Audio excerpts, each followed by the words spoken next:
Have you ever asked yourself, why is it so hard for the US to come to concrete decisions sometimes and get things done?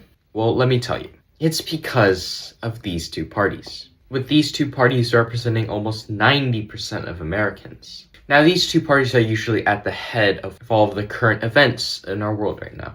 But with these two parties split pretty evenly, with 47% Democrats and 42% Republicans, change is hard. As these two parties' ideologies are starkly different, things get pushed back and forth like a game of tug-of-war. Let's take the executive branch, for example. In the executive branch, there's one president, and sometimes a Democratic president gets elected, and sometimes a Republican one gets elected too. But let's say we have a Democratic one, and he implements some policies. But because the next president, a Republican's ideologies are so different, they tend to scale back what the other party did and implement this own policy. And then when a Democratic leader gets back in, he undoes the other person's policies, creating a vicious cycle of not much progression. Take, for example, the energy policy. When Biden and Obama launched energy initiatives for clean energy, Trump scaled these back to focus on fossil fuels. Also, things like the Paris Climate Agreement, where we put ourselves in, Trump has now taken us out of it.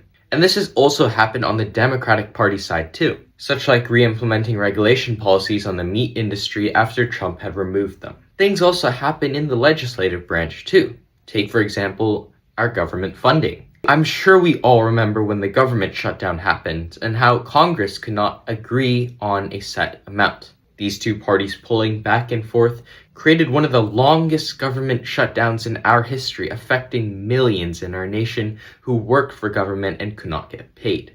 Now, this is what democracy looks like, but sometimes this means that change can be hard. Now, we have a very great governmental system that helps represent many people, but there are certainly flaws like this one.